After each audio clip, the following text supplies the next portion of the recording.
7 araw pagkatapos ng kamatayan ng kanyang asawa, itinaboy ng biyenan ni Maria ang kanyang sakalye sa gitna ng ulan at tumawa ng malakas dahil, ayon sa testamento, tanging isang lumang bahay na sira-sira sa isang liblib na bayan ang natanggap niya, habang ang biyenan at hipag niya ang nagmana ng marangyang mansyon at ng pamilyang kumpanya. Sa mismong gabing iyon, hinila ang basang-basa na maleta at may pusong wasak. Pumunta si Maria sa bahay na minana mula sa kanyang asawa. Nang hindi alam na sa loob ng mga sirang dingding na iyon ay may makikita siyang bagay na magbabago ng kanyang buhay magpakailanman. Pero bago magsimula ang kwento, isipin mo na parang naririnig mo ito bilang isang kwento sa isang YouTube channel. Isulat mo sa comments kung saang lungsod ka nakikinig at huwag kalimutang mag-like at mag-subscribe para makasunod ka sa mga kwento tulad nito.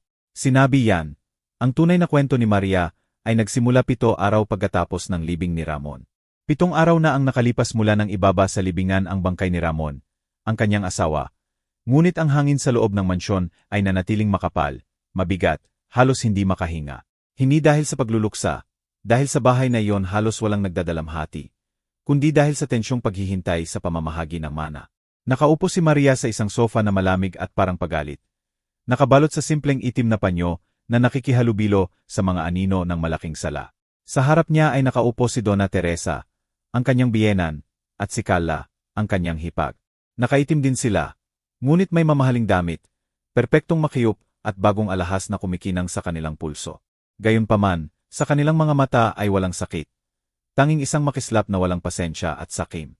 Mula pa sa simula ng kasal, si Maria ay ang manugang na ayaw ng lahat. Isang simpleng babae, walang apelidong bantog ni mayamang pamilya, na hindi kailanman umabot sa inaasahan ng kanyang biyenan. Bumukas ang pangunahing pinto at tumasok ang lalaking kilala na ni Maria sa mukha. Si G. Santos, ang personal na abogado ni Ramon. Dumating na nakasuit na matigas ang hakbang. May dalang leather briefcase na parang mas mabigat kaysa karaniwan. Pagkakita nila rito, umayo si Donna Teresa at Carla sa sofa na parang mga pusa na umamoy ng biktima. Umupo ang abogado sa isang upuan na mag-isa sa harap ng tatlo at tiningnan sila isa-isa. Nang tumigil ang mga mata niya kay Maria, naramdaman niya ang kakaiba sa tingin nito. Halo ng awa at discomfort na hindi niya maipaliwanag. Magandang hapon, Donna Teresa, binibining Carla, ginang Maria, bati niya sa neutral na boses. Nandito ako ayon sa tahasang kagustuhan ng yumao na si G. Ramon para basahin ang testamento na kanyang pinirmahan at legal na inihanda. Nagsimulang tumibok ng malakas ang puso ni Maria, hindi dahil inaasahan niya ang kayamanan, kundi dahil nais niya marinig sa mga huling salitang iyon ang anumang tanda ng pag-ibig, anumang pagkilala na may kahulugan siya sa buhay nito. Binuksan ni G. Santos ang briefcase at inilabas ang malaking sobre na may selyo. Binuksan niya ito ng maingat, iniladlad ang ilang pahina at nagsimulang basahin ang walang katapusang legal na formula na parang malayong ingay kay Maria. Ibinaon niya ang tingin sa kanyang mga kamay na magkaugnay at pinilit huminga ng mahina. Sa wakas ay umubo ang abogado at sinabi, "Diretso na ako sa pangunahing bahagi ng pamamahagi ng ari-arian para sa aking minamahal na ina, si Donna Teresa." Nakita ni Maria kung paano lumitaw ang ngiting pigil sa labi ng kanyang biyenan. "Ako, si Ramon, iniiwan ang kabuuan ng aking shares at participation sa kumpanyang grupo araw ng liwanag kasama ang lahat ng assets at obligations nito. Gayun din, iniiwan ko ang buong pagmamay-ari ng pangunahing bahay kung saan kami nakatira kasama ang lahat ng kasangkapan. Bukod ba sa 3 luxury cars na rehistrado sa pangalan ng kumpanya." Namulagat ang mga mata ni Carla at ang ngiti ni Donna Teresa ay naging triumphal na ngiwi. Mayroon sila ng eksakto kung ano ang lagi nilang gusto. Ang kumpanya, ang mansyon, ang mga kotse, ang status. Susunod, nagpatuloy ang abogado sa lalong humihina na boses. "Para sa aking tanging kapatid na babae, si Carla." Humilig siya pasulong na pinipigil ang sigaw. "Iniiwan ko ang aking portfolio ng real estate investments na binubuo ng luxury apartment sa gitna ng lungsod, kasamang mga pondo na nakadeposit sa kanyang pangalan sa fixed savings account." Napasinghap si Carla ng mahina. "Diyos ko," bulong niya habang tinitingnan ni Donna Teresa si Maria ng may cruel na tagumpay na ekspresyon, na parang sinasabi ng walang salita, "Nakikita mo. Wala ka rito." Namumula ang mga pisngi ni Maria. Hindi siya nasaktan na kunin nila lahat iyan. Ang sumakit sa kanya ay hanggang noon ay hindi pa nabanggit ang pangalan niya. Totoo ba, binura siya ni Ramon sa kanyang buhay kahit pagkatapos ng kamatayan? Totoo bang wala siyang kahulugan? Muling umubo si G. Santos. Sa pagkakataong ito ay mas tense. At sa wakas, Para sa aking minamahal na asawa na si Maria. Tumunog ang tenga niya nang marinig ang minamahal na asawa. Ang dalawang salitang iyon ay sumakit na parang sampal at haplos ng sabay. Iniiwan ko ang tanging natitirang ari-arian mula sa mana ng aking lolo. Isang lumang bahay na matatagpuan sa bayan ng Santa Esperanza, lalawigan ng Santa Aurora. Ang buong address ay nakasulat. Pagkatapos, katahimikan. Katahimikang malalim na naririnig ni Maria ang masakit na tibok ng kanyang puso. Sinira ni Carla ang katahimikan ng may biglang tawa. Yan lang ba? Tanong niya ng matalimang boses, puno ng mali siya. Lumunok ang abogado. Sinabi rin ng testamento, dagdag niya, na lahat ng personal accounts ng Yumao ay ginamit bago ang kanyang kamatayan para bayaran ng urgent ang iba't ibang obligations ng kumpanya. Walang natitirang balance para ipamahagi. Iyan lang. Noon nangyari ang kakilakilabot. Sumabog si Doña Teresa sa malakas na tawa. Hindi maliit na nervous law, kundi mahaba, cruel na tawa na umugong sa mga dingding ng sala. Tumawa siya na parang nakinig sa pinakamatalinong biro sa mundo. Lumang bahay sa liblib na bayan. Pinigil niya ang sarili na hindi tumawa. Santa Esperanza. Hindi ko alam kung saan ang butas na iyan. Siguro puno ng manok at daga. Ginaya siya ni Carla na tumawa ng malakas. Naghalo ang kanilang tawa na pinupuno ang mansyon ng nakakalason na pangungutya. Alam talaga ni Ramon ang ginagawa niya. Dagdag ni Carla. Sa wakas naintindihan niya kung ano ang lugar mo, Maria. Sa isang kubo doon sa malayo, kasama ang mga daga ng bayan. Sa wakas umagos ang luha. Hindi siya umiyak dahil sa pera. Umiyak siya dahil sa pagkahiya. At ang pinakamasama, ang buong eksenang miserable na ito ay inorchestrate ni Ramon. Ang lalaking nangako na poprotektahan siya. Tiningnan ni Maria si G. Santos na naghahanap ng paliwanag. Nang anumang sasabihin na hindi ito totoo. Ngunit nagmadali ang abogado na ibalik ang mga papel sa briefcase. Iniwasan ang mga mata niya. Tapos na ang trabaho ko rito, sabi niya nang nagmamadali. Ibibigay ko ang kopya ng testamento kay Donna Teresa bilang principal executor. Tumayo siya, bahagyang yumuko at halos tumakbo palayo na parang alam niya na ang susunod na mangyayari ay masyadong marumi kahit para sa abogado na sanay sa drama ng mana. Pagkasara ng pinto, nawala ang tawa ni Donna Teresa. Agad nagbago ang mukha niya. Naging matigas, malamig, walang awa ang mga features niya. Tinitigan niya si Maria na parang may nakadikit sa talampakan ng sapatos niya. Narinig mo na, Maria, sutsot niya. Dito wala ka na. Tanging sirasirang bahay lang ang iniwan sa'yo. Bakit nandito ka pa? Nabigla pa si Maria na nag-utar. Pero bahay ko rin ito. Dito ako nanirahan kasama si Ramon. Noon pa iyan. Putol ni Carla nang may sigaw. Ngayon amin na ang bahay na ito at hindi kami magsasyar kahit ng hangin sa babaeng malas tulad mo. Akala mo ba hindi namin alam? Mula nang pakasalan mo si Ramon, nagsimulang bumagsak ang negosyo at hindi mo man lang nabigyan ng anak. Wala kang kwenta, Carla. Tama na. Bulong ni Maria na sinusubukang iligtas ang natitirang dignidad. Wala kang karapatang kausapin ako ng ganyan. Wala. Pangungutya ni Carla. Ano ang gagawin mo? Isumbong kay Ramon. Teka, patay na pala siya. Dahan-dahang tumayo si Doña Teresa at lumakad papunta kay Maria. Tinitingnan siya mula ulo hanggang paa ng may malamig na paghamak. Alis ka sa bahay na ito ngayong gabi pa. Dikta niya ng walang diskusyon. Ano? Ngayong gabi? At saan ako pupunta? Tanong ni Maria nang nanginginig ang boses sa takot. Sa kubo mo, syempre, sigaw ni Donna Teresa.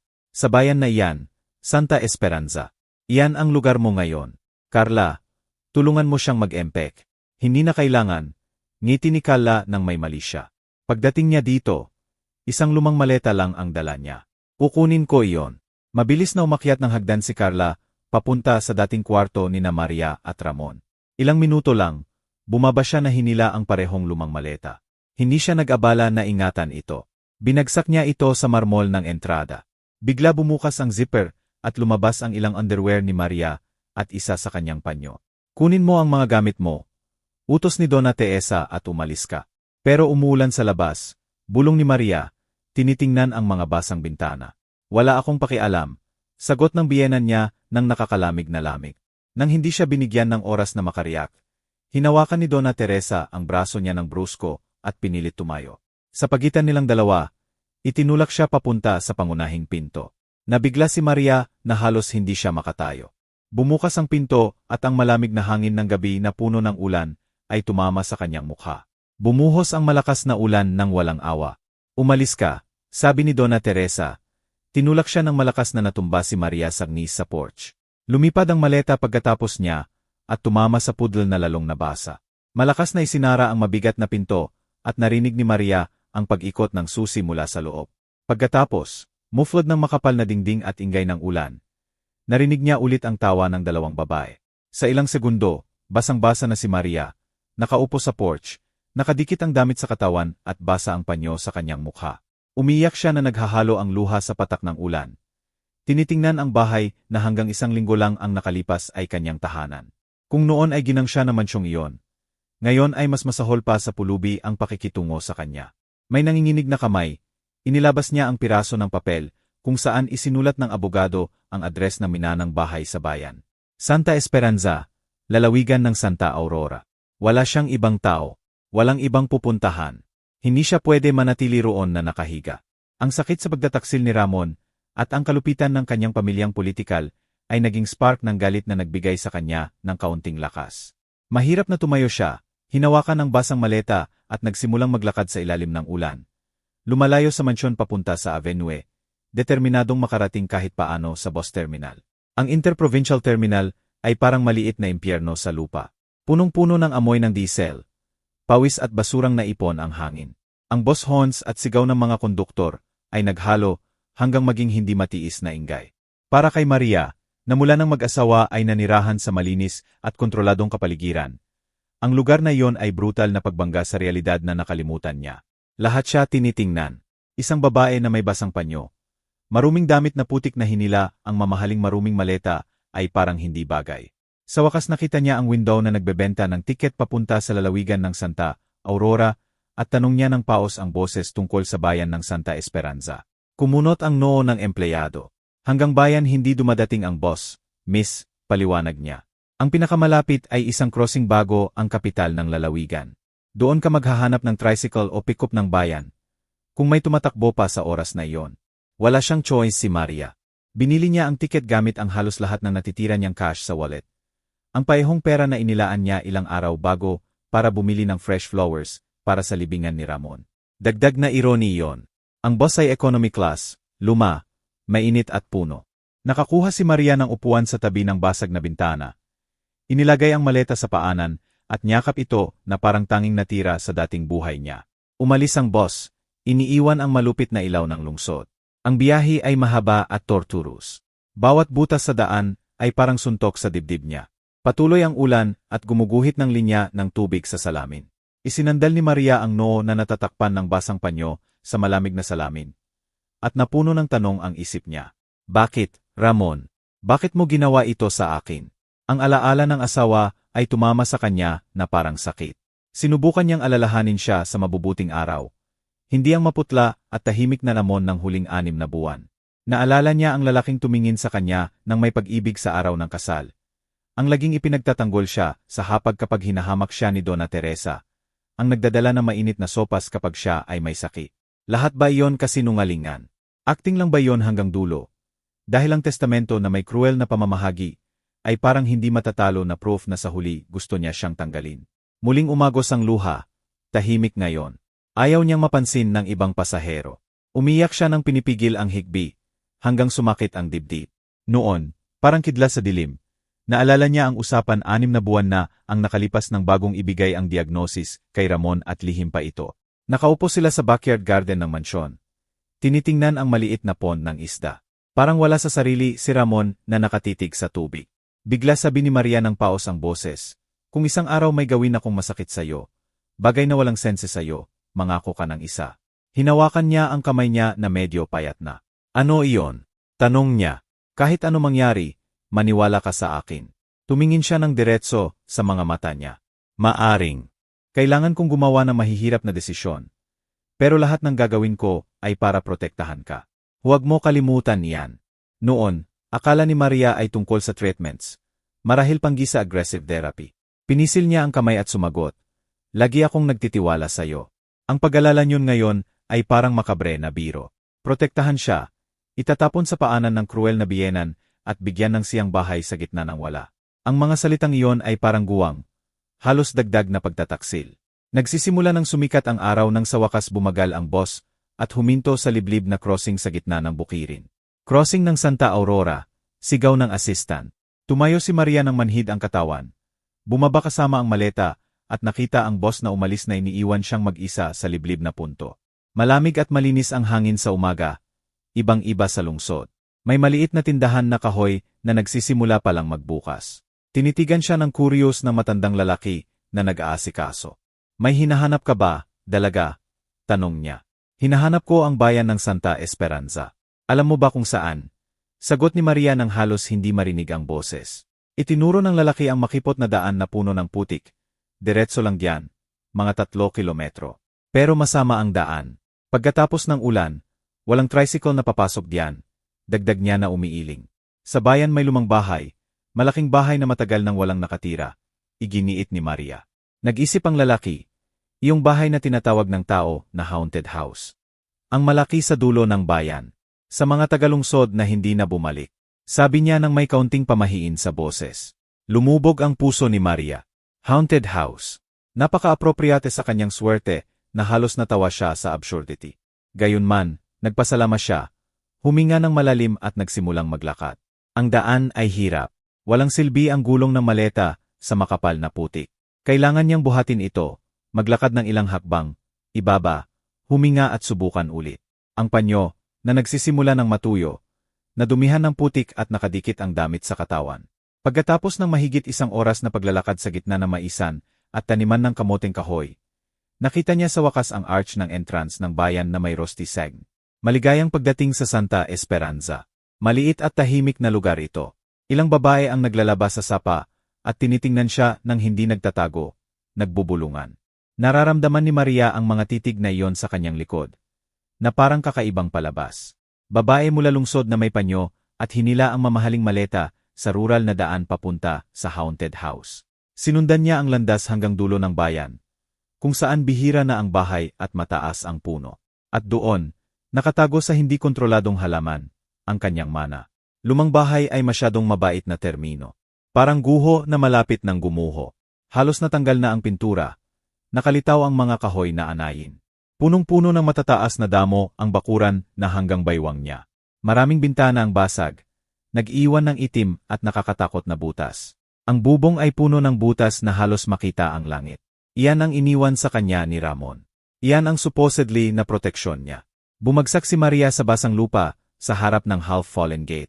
Wala na siyang lakas para sa iba. Gusto niyang umiyak, pero wala ng luha.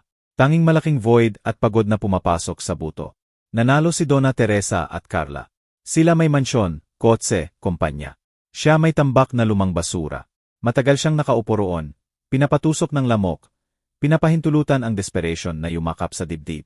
Sandali, naisip niya na marahil mas mabuti pang mamatay roon mag-isa kaysa magpatuloy sa sakit na iyon. Noon, nang nakayuko ang ulo, may puting bagay sa damuhan ng porch ang nakakuha ng pansin niya. Parang bulaklak. Hindi wildflower. Dahan-dahan tumayo si Maria at lumapit. Sa isang sulok ng porch, sa basag na clay pot, tumutubo ang maliit na jasmine bush. Iba sa lahat, ang jasmine ay parang inaalagaan. Berde at buhay ang dahon at ilang buds ay naglalabas na ng malambot at matamis na amoy. Ang amoy na iyon ay tumama sa kanya nang may instant na alaala. Paihong fragrance ng jasmine candle na binigay sa kanya ni Ramon 6 na buwan na ang nakalipas. At noon, isa pang mas lumang memorya ang sumulpot. Isang gabi, nanonood sila ng movie tungkol sa couple na nawala lahat at nagtapos sa kubo. Nagbiro si Ramon. Kung isang araw mabangkrupt tayo at kailangan nating tumira sa kubo, huwag mag-alala, sabi niya nang tumatawa. Itatago ko ang susi ng secret house natin sa pinakasigurong lugar, sa ilalim ng jasmine pot. Tumawa si Maria noon, akala niya biro lang. Ngayon, nang punuin ng amoy ng jasmine ang hangin, nagsimulang tumibok ng walang kontrol ang puso niya. Hindi pwede, coincidence lang. Pero gumagalaw na ang kamay niya. Inalis niya ang damo sa paligid ng pot at hinawakan ito ng parehong kamay. Mabigat ito, pero nagawa niyang islide ng kaunti. Sa ilalim, sa mga crack ng tiles ng porch, may metallic na kumikinang. Nanginginig ang daliri ni Maria na halos mahulog ito. Malaking brass key, luma at medyo kalawangin.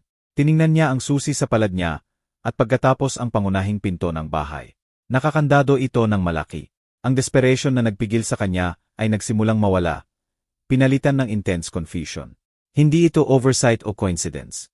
Ang jasmine pot, ang biro ni Ramon, ang susi, lahat ay masyadong calculated. Unsure na umakyat siya sa porch, ipinasok ang susi sa kandado at ginamit ang natitirang lakas para ikot. Malakas na click, sinundan ng sharp na screech. Bumukas ang kandado at bumigay ang pinto ng ilang cm. Itinulak niya ng may balikat hanggang buong bukas.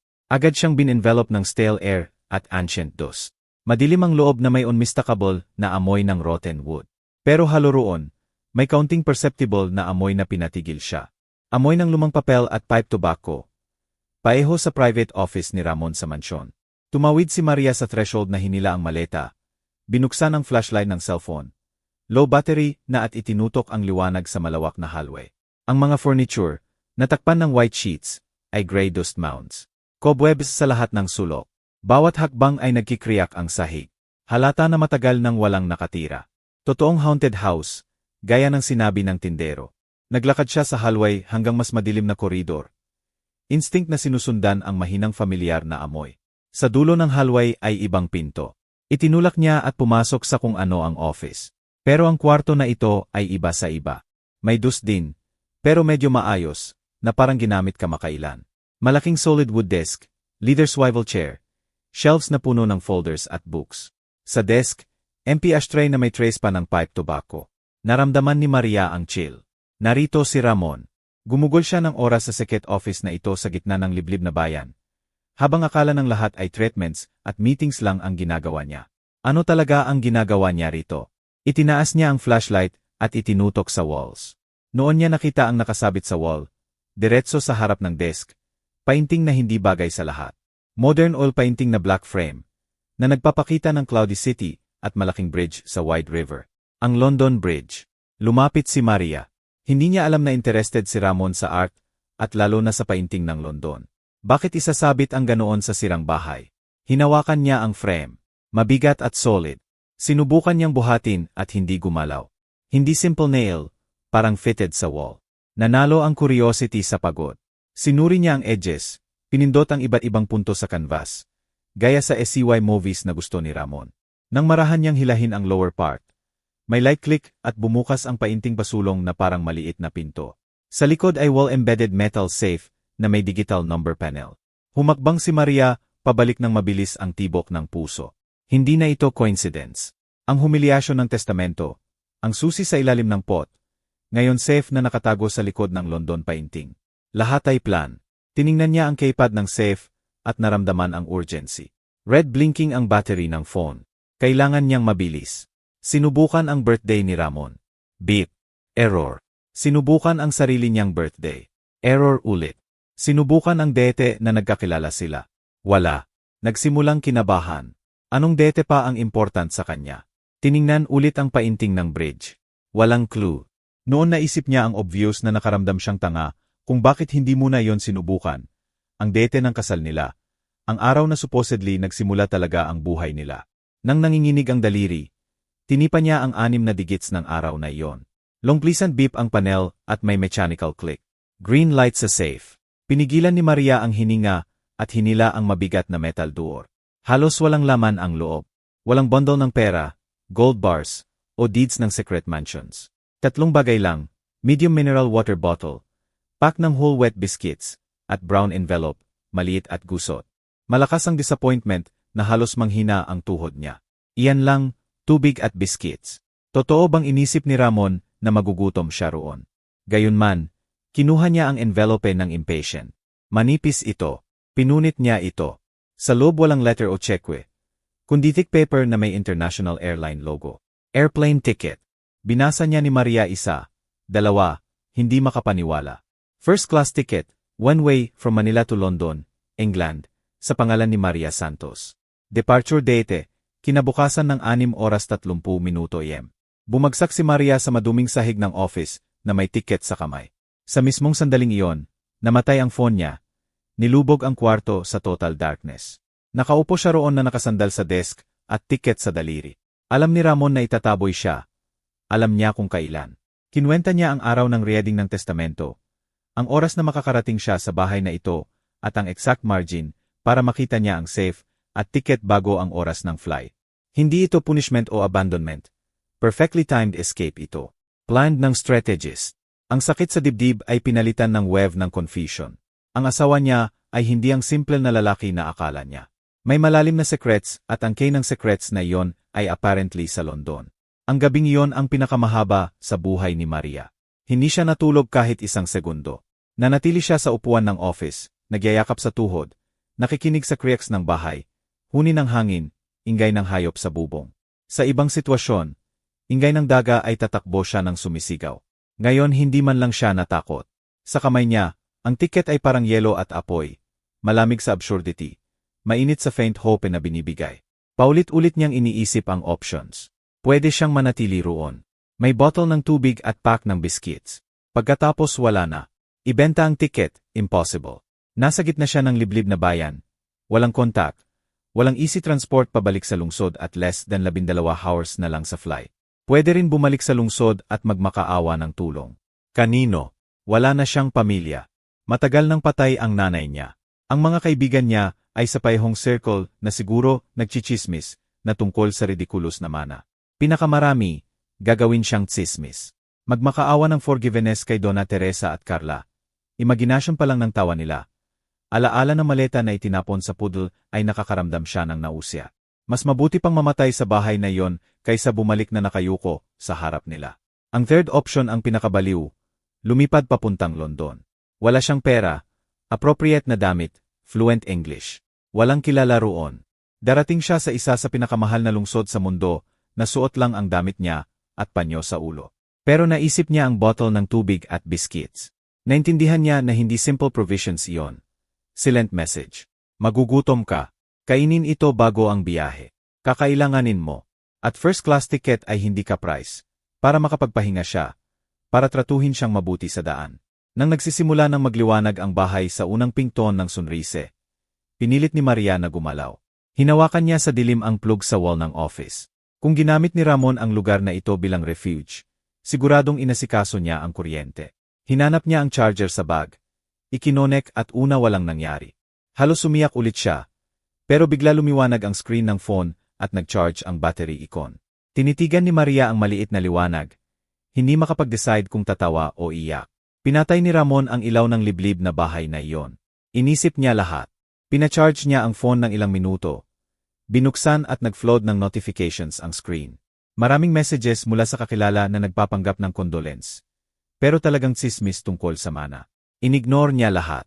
Isang message lang ang pinatigil siya. Mula sa unknown number na UK prefix. Dumating 2 oras bago. Nang nasa night boss pa siya. Sabi, hiniling ng asawa mo na tiyakin ko ito. Pumunta ka sa airport. Huwag magdala ng iba maliban sa ID documents mo. Naayos na lahat. Ang ticket mo ay nasa safe sa likod ng painting. Ang kode ay ang date ng kasal ninyo.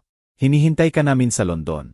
Binasa niya ni Maria 1, 2, 5. Nanginginig ang kamay niya na halos mahulog ang phone.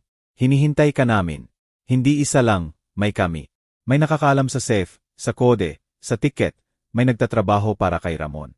Bigla nawala ang lahat ng doubts. Hindi na option. Naging mandate na. Ito ang path na trinace ng asawa niya. May sakit pero lucid, bilang last will. Muling narinig niya sa isip ang mga salitang iyon. Kahit ano mangyari, maniwala ka sa akin. Lahat gagawin ko para protektahan ka. Sa unang pagkakataon mula sa reading ng testamento, nagsimulang magbago ang meaning ng phrase. Hindi siya pinrotektahan ni Ramon mula kay Donna Teresa at Carla sa pamamagitan ng pag-iwas. Ginamit niya sila. Alam niya na galit sila sa kanya at kung akalain nilang wala siyang value, itataboy nila siya ng walang awa. Alam niya na hindi lang hahamak, kundi itataboy talaga siya ng gabiring iyon. Ginawa niyang perfect trigger ang cruelty nila para simulan ang escape plan. Ang bayan, ang siyang bahay, ang safe, ang ticket, ang message, lahat bahagi ng isang plot. Tumayo si Maria. Nandyan pa ang physical tiredness, pero nilunod ng adrenaline. Sa maduming bintana, nakita niya na nagsisimula ng magliwanag ang SKY sa horizon. 6 oras 30 minuto ang flight at least 3 hours ang airport mula roon. Kailangan niyang umalis agad. Kinuha niya ang botol ng tubig at pack ng biscuits at inilagay sa bag. Kasama ang ID at lumang pasport. Nasa kakaibang intuition, hindi niya inalis sa maleta mula nang huli silang mag-travel.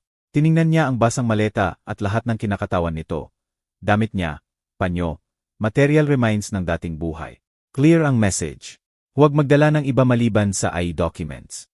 Isinara niya ang maleta at iniwan sa gitna ng office. Lumabas siya ng bahay, isinara ang pinto, pero hindi na nilagyan ulit ng kandado. Sa entrance ng bayan huminto siya sandali. Inilabas niya sa bulsa ang papel na may address na ibinigay ng abogado at gamit ang box ng posporo na nakita niya sa desk ni Ramon. Sinunog niya ito. Tinitigan niya kung paano naging abo ang papel at nataboy ng morning wind. Walang balikan. Tumakbo siya o parang tumakbo papunta sa crossing ng highway. Ang balik na daan ay mirror image ng biyahe kagabi. Pero may ibang energy. Mula sa crossing nakakuha siya ng tricycle na pinatatakbo ng lalaking tinitigan siya ng curious at distrust, na pumayag na ihatid siya sa pinakamalapit na bus terminal. Binayaran niya ng halos lahat ng natitira niyang pera. Sa wallet niya maliit na bills lang ang natira. Hindi sapat kahit para sa bottle ng tubig sa airport. Sumakay siya sa unang bus papuntang lungsod. Kahit puno. Tumayo siya sa tabi ng pinto, nakahawak sa bar. Sinusubukang i-ignore ang amoy at titig. Ang tanging mahalaga ay ang oras sa phone. Naingat niya ang battery. Kailangan niyang makarating sa airport bago magnegatibo 6. Infernal ang morning traffic. Minsan halos hindi gumagalaw ang bus. Parang eternity ang bawat minuto. Sa wakas dumating ang bus sa terminal sa lungsod. Bumaba si Maria kahit hindi pa tuluyang humihinto ang sasakyan at tumakbo papunta sa aya ng tricycle at taxi. Sa airport po, bilisan nyo. Malapit na akong ma-miss ang flight. Hinihingal na sabi niya sa driver. Noon siya natigilan. Halos wala na siyang pera. Pakiusap ko. Nagmamakaawa ako. Nawala ang wallet ko. Sa airport hindi ko alam paano, pero babayaran ko kayo. Tinitigan siya ng lalaki sandali na tinatasa ang maruming panyo, worn clothes at pulang mata ng babae. Marahil nakita niya ang desperation na too real para fake. Tumango siya. Sakay na. Susubukan nating makarating on time. Parang araw na nagdaan ang tricycle sa mga kotse. Isinara ni Maria ang mata at tahimik na nagdasal. Hindi na binibilang ang oras. Tanging ang wild heartbeat niya. Nakarating siya sa departures entrance ng airport, kalahating oras bago ang last call ng flight niya. Ayon sa light panel. Bumaba siya ng nanginginig. Nagpasalamat sa driver at nangako na balang araw makakabayad siya. Tumakbo siyang pumasok sa shiny building ng airport. Na painful contrast sa itsura niya. Marumi pang panyo sa putik, guso at basa ang damit, maputla at may eyebags ang mukha. Napapansin niya kung paano siya tinitingnan ng tao, kung paano umiiwas ang iba ng subtle. Wala siyang pakialam. Hinanap niya ang counter ng airline na nasa ticket. Halos walang tao ang first class area. Perpektong empleyada, perfect makyup at mahal na perfume. Ngumiti siya automatically. Pero medyo natigilan ang ngiti nang makita siya ng malapitan. Magandang umaga, Ginang. Paano ko po kayo matutulungan? Tanong niya ng professional kind. Pero tinatasa siya mula ulo hanggang paa. Magche-check-in po ako. Nasabi ni Maria na inilahad ang passport at printed copy ng ticket na nakita niya sa safe. Kinuha ng empleyada ang documents, tiningnan ang ticket, kay Maria, sa computer. Nagtape ng ilang segundo nang nakakunot no. Pinigilan ni Maria ang hininga. Kung hindi lumabas ang ticket sa system, kung may mag-fail, tapos na lahat. Binasa ng malakas ng babae, sa pangalan ni Ginang Maria Santos. Flight to London, first class, departure 6 oras 30 minuto, itinaas ang tingin. Walang check-in baggage, itong bag lang. Sagot ni Maria na itinuro ang light bag na suot niya. Nagtense ang expression ng empleyada. Babaeng destroyed look. First class one-way ticket, no baggage. Kombinasyon na magi-trigger ng all alarms sa kahit sinong agent. Itinaas ng worker ang phone. Sandali lang po. Sabi niya na nag-usap ng mahina sa handset, habang tinititigan pa rin si Maria na parang disturbing enigma. Lumatad agad ang middle-aged man na mas magandang suit. Parang supervisor. Nag-usap sila sandali sa empleyada. Chinak ang screen at tiningnan si Maria. Magandang umaga, Ginang. Bati niya ng Cortius. Na-check na namin ang reservation ninyo. Fully paid at confirmed. Peo unusual reservation. First class, one way, no baggage. Ang asawa ko, ang yumao kong asawa, siya ang nag-ayos ng lahat. Bulong ni Maria. Emergency situation ito. Kailangan kong umalis. Tinitigan siya ng matagal ng supervisor.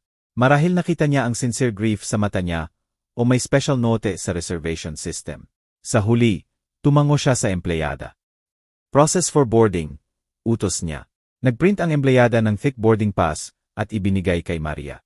Heto po, Ginang, gate E8. Pwede rin po kayong pumasok sa Yay lounge namin. Sabi niya, confused pa rin, Pero walang tanong pa. Kinuha ni Maria ang pass na parang lifeline. Dumaan siya sa security, pagkatapos immigration. Sinuri ng immigration agent ang passport at one-way ticket ng may suspicion. Pero sa huli ay sinelyuhan ang exit stamp. Nagawa niya. Sinundan niya ang SAGS hanggang EIE Lounge. Ang pagpasok roon ay parang pagsabak sa ibang mundo. Maluwag na upuan, soft light, tao na naka-expensive suites na nagbabasa ng newspaper o nagtatrabaho sa laptop. Elegant silence na puno ng discreet murmurs. Lahat siya tinitingnan, curious ang iba, disgusted ang iba, pero hinanap lang niya ang bathroom. Sa private bathroom nagkulong siya at tumingin sa salamin. Ang babaeng bumalik sa tingin niya ay stranger, maputla, may eyebags, namamaga ang mata sa iyak at disaster ang panyo. Binuksan niya ang hot water faucet, naghugas ng mukha at kamay, inalis ang makakaya niyang putik sa damit, inayos ng maayos ang panyo. Hindi maganda ang itsura, pero at least human na. Lumabas siya ng bathroom ng eksakto na ina-announce ang last call ng flight niya. Naglakad siya papuntang gate E8, ibinigay ang boarding pass at narinig ang employee na sabi, "Magandang biyahe po, ginang." Pumasok siya sa connecting corridor sa plane. Nang matibok ang dibdib, dumaan siya sa mahabang pila ng economy passengers at lumiko papuntang first class entrance, kung saan ngumiti ang flight attendant ng may warmth na nagulat sa kanya. "Magandang umaga, Ginang Santos, welcome po. Ang upuan ninyo ay isa," announce niya. Pumasok si Maria sa cabin at nawalan ng hininga. Hindi simple seat, maliit na private suite na may GAN screen. Leather recliner na nagiging bed at small cabinet. Umuupo siya ng awkward. Parang nasa alien dream pa rin. 12 hours ago, nasa diesel-smelling bus siya. Ngayon nasa seat na babayaran ng iba ng fortune. May offer po ba akong inumin bago take-off? Champagne, orange juice, tanong ng attendant. "Tubig lang po," bulong ni Maria. Agad dinala ng attendant ang cold bottle. Gumalaw ang plane sa runway, umaling, accelerate. Pinisil ni Maria ang armrest habang umaangat ang sasakyan. Iniiwan ang lungsod, libingan ni Ramon, mansyon, bayan, lahat. Isang luha, marahil takot, marahil relief, tumulo sa pisngi niya. Sa 14 na hours ng flight, halos hindi siya nakatulog. In-offer ng attendants ang sophisticated dishes na halos hindi niya natikman. Kumain siya ng kaunting tinapay at prutas. Ang iba ng oras ay nakatitig sa clouds sa bintana nang may whirlwind sa isip. Naalala niya ang tawa ni Donna Teresa at Carla, na parang galing sa ibang planeta ngayon. Naisip niya na ang testamento, higit sa betrayal, marahil calculated trap, pero may darker doubts din.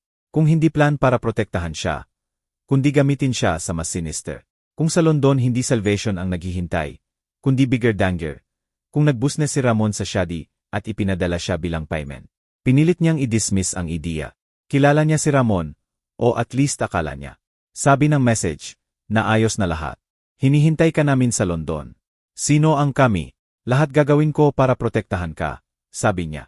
Protektahan mula saan? Mula sa nanay at kapatid niya. Pero kahit cruel sila, hindi naman niya binantaan ang buhay niya. Dapat may iba pa.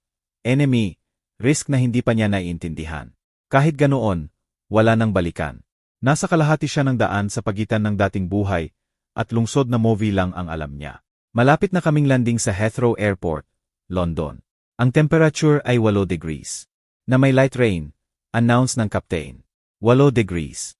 Tiningnan ni Maria ang manipis niyang damit at naramdaman ang anticipatory chill. Malambot ang landing ng plane at gumalaw papuntang terminal. Pagbaba, malamig ang hangin kahit sa loob ng airport. Sinundan niya ang crowd sa endless corridors. Binabasa ang English signs na half-understand niya. Dumaan siya sa passport control. Tinitigan siya ng agent ng Strange sa one-way ticket at no baggage.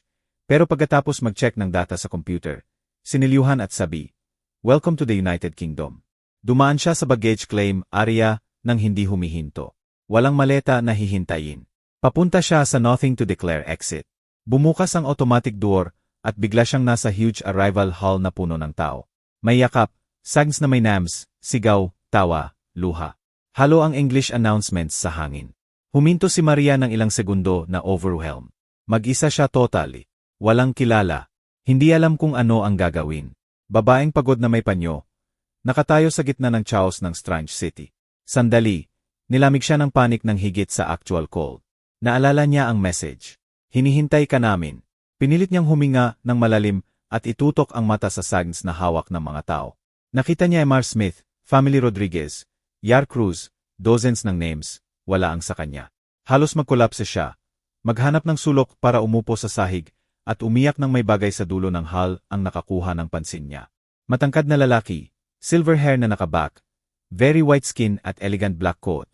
Nakatayo ng kaunti layo sa group ng drivers. Hindi nervous o impatient. Calm, almost solemn lang ang paghihintay. Sa kamay niya maliit na black leather sagn at sa ibabaw nito, gold letters na malinaw. Ginang Maria Santos. Parang huminto ang mundo ni Maria. Buo ang pangalan niya. Paehong respectful na ginang sa tiket. Itinaas ng lalaki ang tingin. Nagtagpo ang blue eyes niya sa kanya. Hindi wide smile, pero bahagyang yumuko ang ulo sa recognition. Na parang eksakto siyang inaasahan sa lugar at state na iyon. Pagod, gusot, takot. Nagsimulang maglakad si Maria papunta sa kanya. Parang tons ang bawat hakbang. Huminto siya sa harap ng stranger at bahagyang binulong. Ako si Maria. Ngumiti ng contained ang lalaki. Hindi awa, genuine respect. Bahagyang yumuko at noon, sa clear Spanish pero strong foreign accent, binigkas ang 7 words na nagpanginig sa tuhod niya. Maligayang pagdating, ginang. Ito ang tunay ninyong mana. Sandali, akala ni Maria mali ang narinig. Nervous lang. Mana ko. Ano ang ibig ninyong sabihin? Nasabi niya nang nauutar. Payagan ninyo akong magpakilala, sabi ng lalaki ng calm. Ako si G. Reyes, principal lawyer ng yumaw ninyong asawa dito sa London. Ang natanggap ng biyenan at hipag ninyo roon ay hindi ang tunay na mana, ginang, kundi ang fakade lang. Nang may courtesy, kinuha niya ang bag ni Maria para tulungan at ginabayan siya papuntang exit. Hindi sa common taxi line, kundi sa side door na papuntang private parking. Sa ilalim ng gray SKY ng London, malaking black sedan, shiny Rolls-Royce, naghihintay na naka-on ang engine. Mabilis na binuksan ng uniformed driver ang back door. Huminto si Maria na shocked sa contrast. 24 hours ago itinaboy siya sa isang bahay. Nagbiyahe siya sa Chep, boss na naglakad ng KM sa putik. Gayon English lawyer at white glove driver ang naghihintay sa luxury car. Pakipo, ginang Maria, sabi ni G. Reyes ng malambot. Akin lahat ito, bulong niya nang hindi pa makapaniwala. Gayunman, bumagsak siya sa backseat. Leather beige at polished wood ang interior ng sasakyan. Mas makapal at malambot ang karpet sa paa niya kaysa anumang blanket niya. Pagkasara ng pinto, nawala ang ingay ng airport. Pinalitan ng comforting silence. Umalis ang kotse, halos hindi maramdaman. Humarap si Maria sa lawyer. Pakiusap ko, ipaliwanag ninyo kung ano ang nangyayari. Akala ko galit sa akin si Ramon. Akala ko iniwan niya ako. Lumambot ang mukha ni G. Reyes ng may sincere compassion. Kabaligtaran po, ginang. Sagot niya na minahal ka ng malalim ni G. Ramon at ginugol ang huling taon ng buhay niya hindi lang laban sa sakit, kundi sa pagbuo ng plan para iligtas ka. Hindi ka lang niya pinoprotektahan mula sa pamilya niya, kundi mula sa buong truth tungkol sa tunay niyang pagkatao. Ano po ang ibig ninyong sabihin? Tanong ni Maria na confused. Na ang asawa ninyo ay hindi lang medium-scale businessman sa Pilipinas. Paliwanag ng lawyer. Sa huling 10 taon lihim niyang binuo ang maliit na international business empire, at ang center nito ay dito sa London. Ang nakita ninyo sa testamento roon ay representation. Data lang, ang tunay na parent company, properties sa buong Europe, accounts sa Swiss banks, lahat iyon ay nasa ilalim ng isang structure, RS Global Holdings. At iniwan ni Ramon ang 100% nito sa pangalan ninyo. Binuka ni Maria ang bibig. Hindi makapagsalita ni Ramon at Maria. At ano po ang grupo Araw ng Liwanag? Tanong niya sa wakas. Ang Shell lang, sagot ni Reyes ng firm. 1 dekada na ang nakalipas nagsimula ang asawa ninyong legally. Pero smart na i-divert ang profits ng company na iyon papuntang RS Global. Hindi roon reinvest ang gains. Dahan-dahan inilabas sa bansa. Sa huling mga buwan, nang alam niyang kulang na ang oras, binilisan niya ang maneuver. Inilabas niya ang tablet mula sa briefcase at ipinakita ang diagram. Nagbigay ng interviews, nag-organize ng events, pinakita sa lahat ang grupo Araw ng Liwanag bilang family jewel. Habang sa loob ay niload niya ito ng debts. Ginamit ang inflated reputation ng company para humingi ng huge bank loans. Gamit ang perang iyon binili niya ang mansyon na tinitirhan ninyo, sports cars, luxury apartment para kay Kala, lahat on credit. At sa testamento iniwan niya ang company at lahat ng assets na iyon sa 2 tao na pinakakilala niya ang greed, ang nanay at kapatid niya. Nang tanggapin nila ang mana, tinanggap din nila ang debts. Naramdaman ni Maria ang chill. Kaya, kapag duna ang loan sa ilang araw, sabi ni Reyes, at makita ng banks na walang real assets para i-back up, i-execute nila ang collaterals. Makukuha nila ang kompany, mansyon, kotse, apartment, lahat. Ang biyenan at hipag ninyo ay may iwan ng wala maliban sa damit na suot nila. Naalala ni Maria ang tawa nila, wine glasses, ang paghagis ng maleta sa poodle. Naalala niya ang sariling humiliasyon na nakaupo sa porch sa ulan. Pinatikim ni Ramon sa kanila ang hollow victory. Sumasayaw sa sinking ship na siya mismo ang naghanda. Pero bakit kailangan kong dumaan sa lahat ng iyan? Tanong niya ng mahina. Bakit niya pinayagan na itaboy ako ng ganoon? Bakit hindi niya sinabi sa akin? Dahil gagana lang ang plan kung talagang akalain nila na wala kang value eh. Sagot ni Reyes. Kung iniwan man lang ni Ramon kahit small amount na visible money sa Pilipinas, kung binanggit niya ang important inheritance para sa inyo, ano sa tingin ninyo ang gagawin nila? Huhulihin ba nila kayo? Pipilitin, akusahan, maaring ilagay kayo sa panganib. Kailangan niyang despisihin kanila ng husto na itaboy kanila sa sarili nilang kusa. Doon lang kayo makakalabas sa reach nila kapag sumabog lahat. Ang bahay sa bayan ay refuge, hindi punishment, lugar na hindi nila isiping puntahan. At mula roon kailangan mong tumawid ng karagatan bago magsimula ang tunay na chaos. Tahimik si Maria na pinoproseso ang bawat salita. Ang amoy ng tobacco sa office, ang prolonged absences ni Ramon, ang travels para sa treatments na marahil ay escapes papuntang London o bayan para ihanda ang bawat detail. Naroon siya, bulong niya, sa bahay na iyon. Naramdaman ko sa office. Confirm ni Reyes.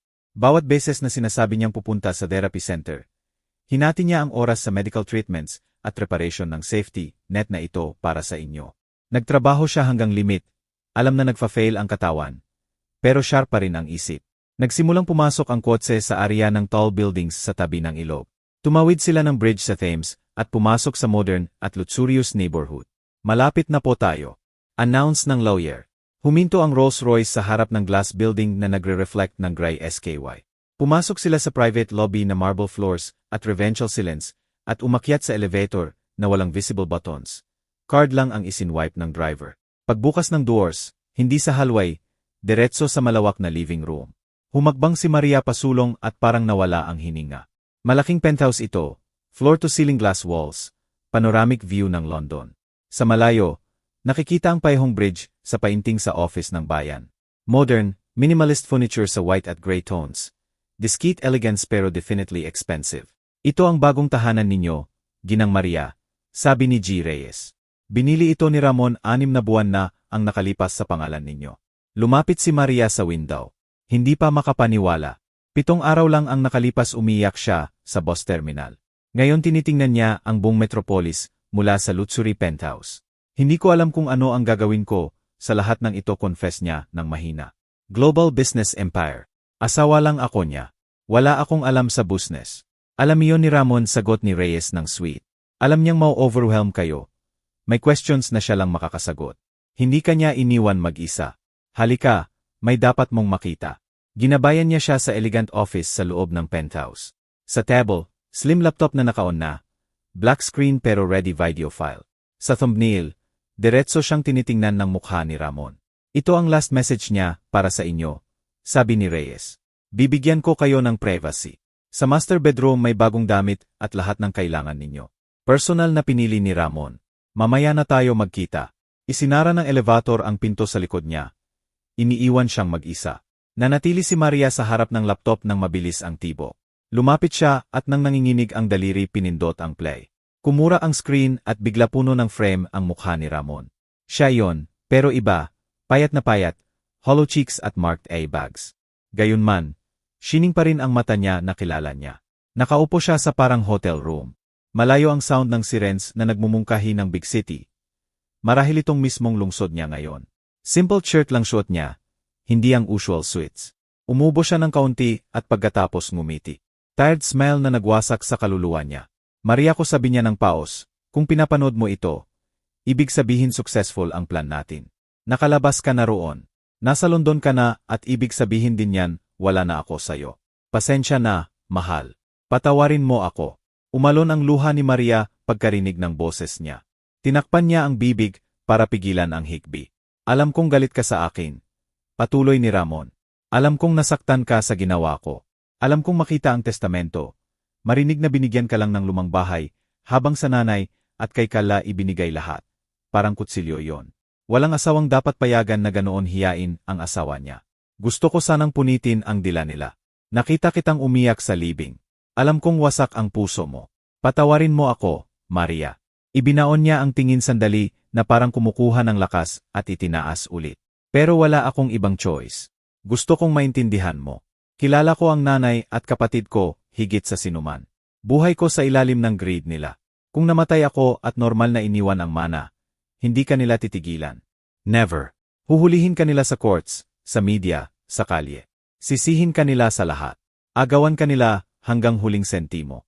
At kung maghinala sila na may malaking iniwan ako sa iyo outside Pilipinas, dangerous iyon para sa iyo.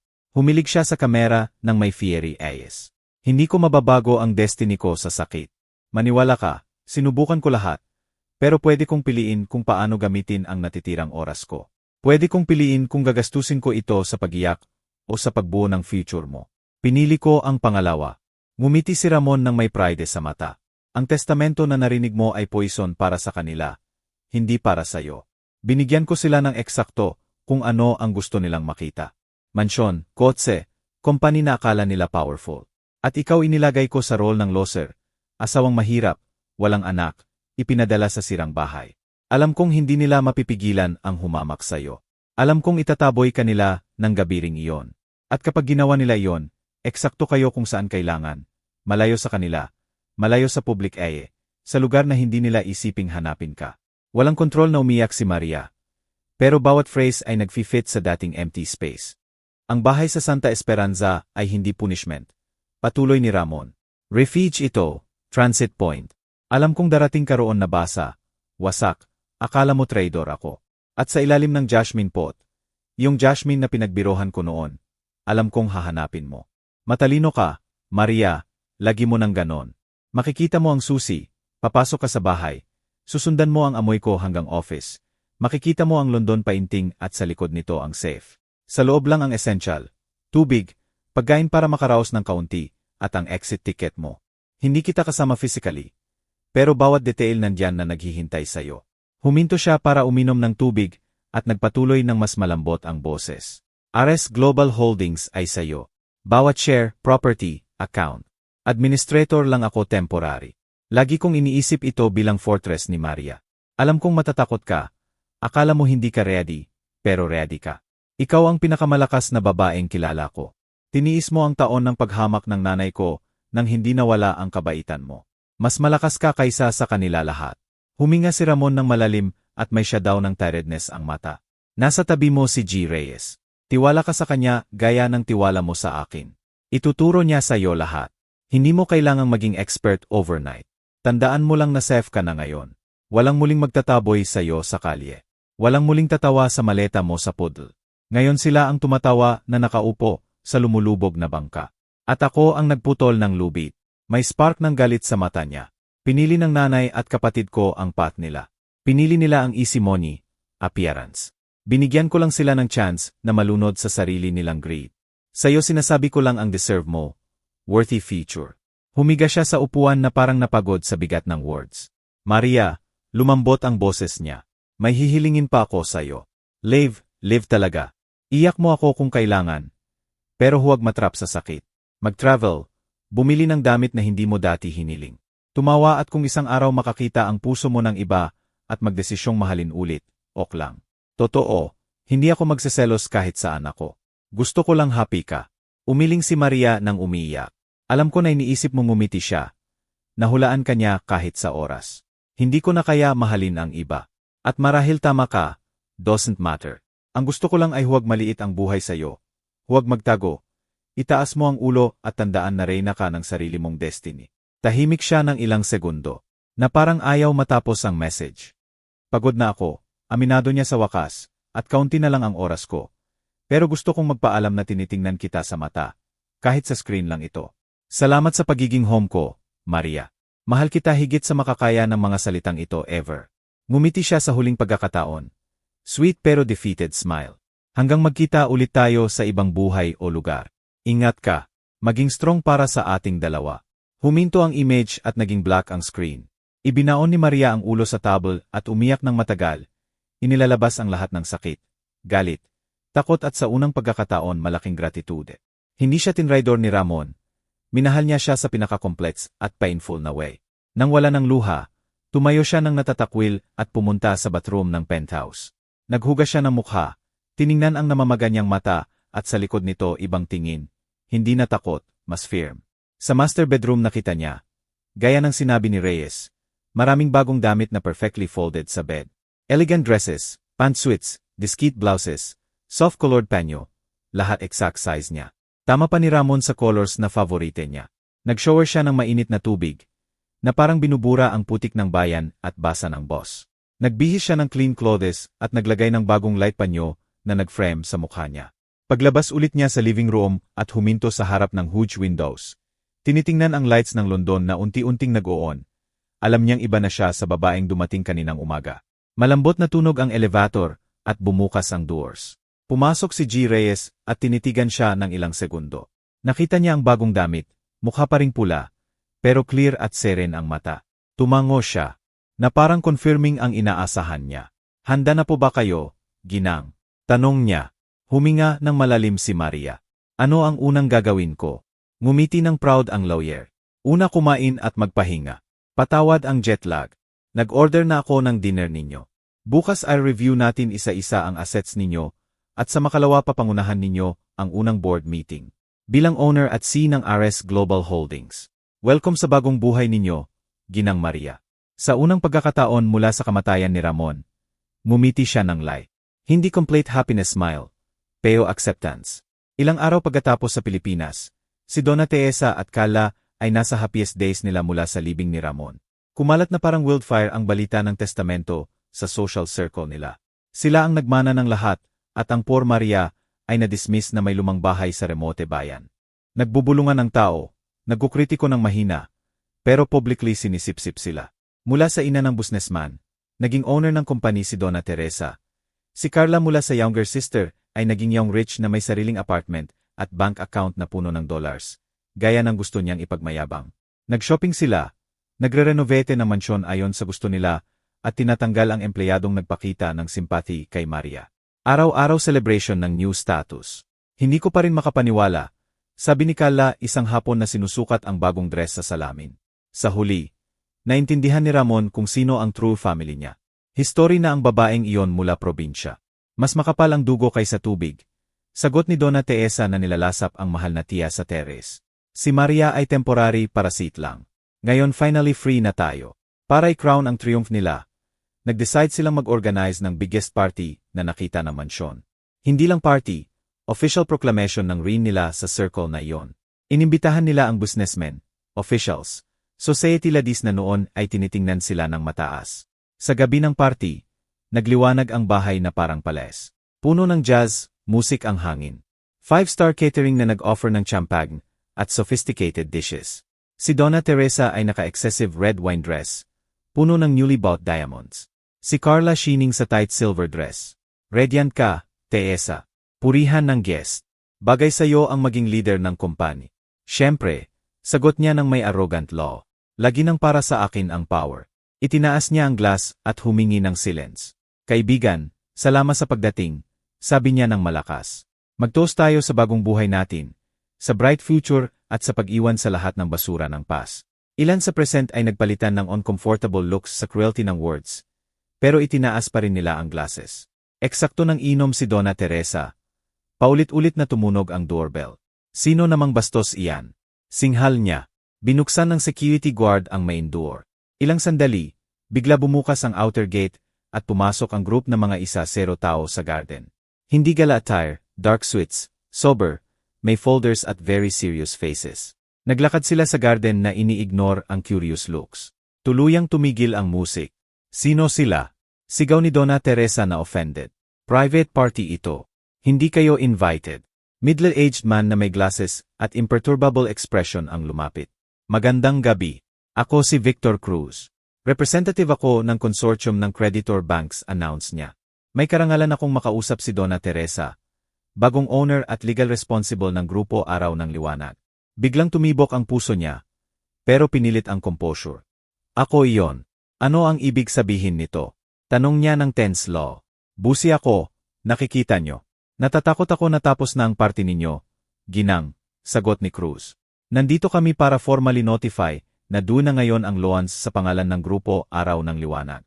Nagpadala kami ng 3 written notices na hindi kailanman sinagot. Loans. Anong loans? Tumawa siya, hysterical na ang tone. Solid ang kompany ko. Lumulunod kami sa pera. Umiiling ang banker. Bankrupt ang kompany ninyo, Ginang. Ginamit ng yumao na si G. Ramon ang lahat ng assets ng kompany, kasama ang mansyong ito, bilang kolateral ng malalaking loans. Ang loans na iyon ginamit para bilhin. Tiningnan niya sa paligid lahat ito at wala nito ang nabayaran. Naging heavy ang silence. Ilan sa guests naglalabas na ng phones para i-record lahat. Hindi pwede, sigaw ni Carla. Hindi iwan ni Ramon ng debts. Mayaman siya. Mayaman siya noon, correct ni Cruz. Pero inalis ang true assets niya sa kompanya na ito matagal na. Ang minana ninyo ay hindi fortune, kundi mountain ng obligations. At nang tanggapin ninyo ang mana, tinanggap din ninyo ang responsibility ng loans na iyon. Ipinakita niya ang documents. May court order kaming i-foreclose ang property na ito, contents nito at vehicles na registered sa company. Mag-uumpisa ang execution ngayong gabi. Hindi, bahay ko ito. Hindi ninyo pwede gawin iyan.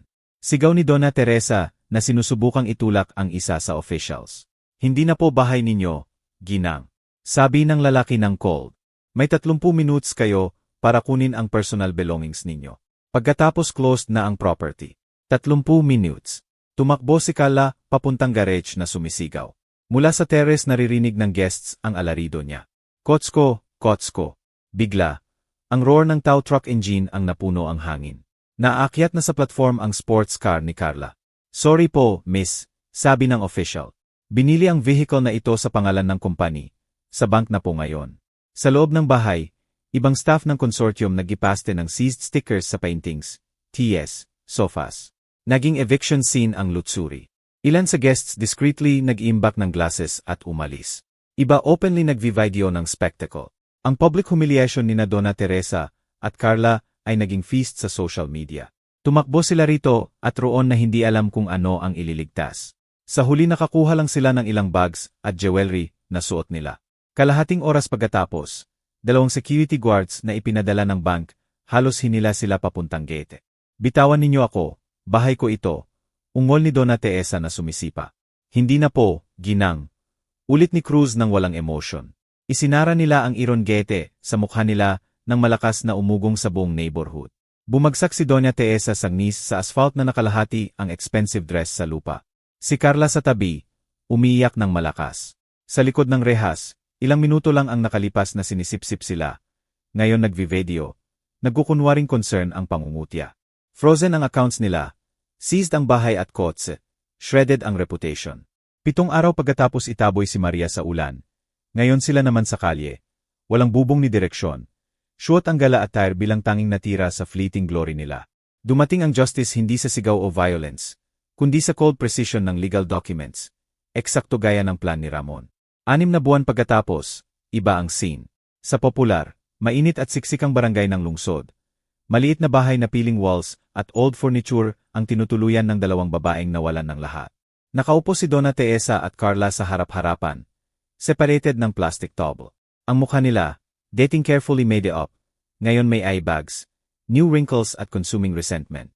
Kasalanan mo, sabi ni Donna Teresa na itinuro ang anak ng tinidor. Kung hindi ka nag-aksaya ng sobrang pera, kung chinak mo ang accounts, nakabenta pa tayo ng kahit ano bago sila dumating. Kasalanan ko, sagot ni Carla ng galit. Kasalanan mo, ambisyosa ka. Pinirmahan mo lahat ng hindi binabasa.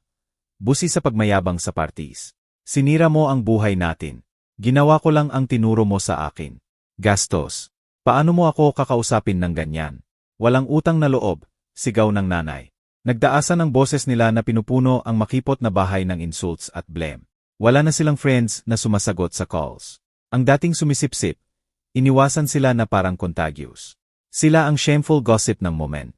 Ang relationship ng mother at daughter, na lagi nang kinakain ng shared vanity at status, nagkolapse nang mawala ang foundation. Ngayon poverty at resentment lang ang natira. Sarili nilang hell, na sila rin ang tumulong na sindihan. Malayo roon, libo-libong km, sa top floor ng Glasgow Skyscraper sa London, nagaganap ang board meeting. Sa likod ng huge window, Nag-extend ang city sa unusually blue SKY. Sa dulo ng long dark wood table, preceding ang figure na hindi mo isipin na galing sa battered boss na babae. Buwan na ang nakalipas. Shoot ni Maria ang navy blue tailored suit. Perfect fit. Cream silk panyo na nag-frame sa mukha niya. Ang mata niya, dating puno ng takot at sadness, ngayon firm, attentive, puno ng awakened intelligence. Sa paligid niya, dozen senior executives ng various nationalities nakikinig ng attentive. Kaya, sabi ni Maya sa fluent, clear English, ang investment natin sa renewable energy sa Southeast Asia ay hindi sususpend. Long term, aligned ang economic at social benefits sa philanthropic vision na iniwan ng asawa ko. G. Reyes, pakitiyak na i-close ng legal team ang acquisition sa Vietnam next week. Si G. Reyes, nakaupo sa tabi niya, tumango ng may discreet smile. Siyempre po, Ginang C. Tumango rin ang ibang directors na nagta-take notes. Hindi na siya tinitingnan bilang widaw ng isang tao, kundi legitimate leader ng RS Global Holdings.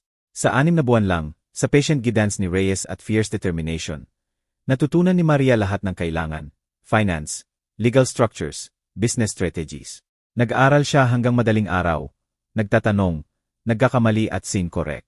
Bawat desisyon niya ay way din para i-honor ang effort ni Ramon. Concluded na ang meeting, announce niya. Isa-isa silang lumabas na may respectful gesture sa kanya. Nang empty na ang room, si Maria at Reyes lang ang natira. Impressive, Ginang Maria, sabi niya ng contained satisfaction. Labis na proud sa inyo si G. Ramon. Ngumiti siya ngayon ng genuine light. Salamat, pero wala nito kung wala ang tulong ninyo at plan niya. Noon tumunog ang notification sa laptop niya. Email na may subject Final Report Pilipinas. Binuksan niya ito. Sumari ng private investigators na kinuha niya para alamin kung ano ang nangyari kina Donna Teresa at Carla. Photos na maliit na bahay na tinitirhan nila. Testimonies ng neighbors tungkol sa constant sigawan at away. Notes tungkol sa failed attempts na manghiram ng pera sa relatives at old friends. Totoo na silang mag-isa at mahirap ngayon. Binasa niya lahat ng neutral expression. Walang pleasure o pity. Closure lang na feeling. Pinili nila ang path nila. Sabi niya sa wakas na isinara ang laptop. At eksakto roon sila dumating. Tumayo siya at naglakad papuntang glass wall. Mula roon nakikita niya ang vibrating city sa paa niya. Hinawakan niya ang small locket sa lig niya. Sa loob photo ng wedding nila ni Ramon. Hindi pa totally free sa sakit. Pero hindi na siya nakakadena nito. Naalala niya ang gabi sa ulan, cold porch, dirty boss, ruined house, Jasmine, safe, ticket, message sa phone, voice ni Ramon sa screen. Bawat hakbang, bawat humiliation ay naging step din papuntang moment na ito. Babaeng, against all odds, tumangging manatiling victim. Huminga siya ng malalim. Natupad ang justice, hindi sa uncontrolled revenge, kundi sa patient intelligence ng long-term thinker. Ang buhay niya, ang buhay na hiniling ni Ramon na i-live niya, sa wakas talagang nagsisimula na. Tiningnan ni Maria ang horizon, hinaplos ang locket at mahinang bulong, bilang late reply sa last message ng asawa niya. Yes.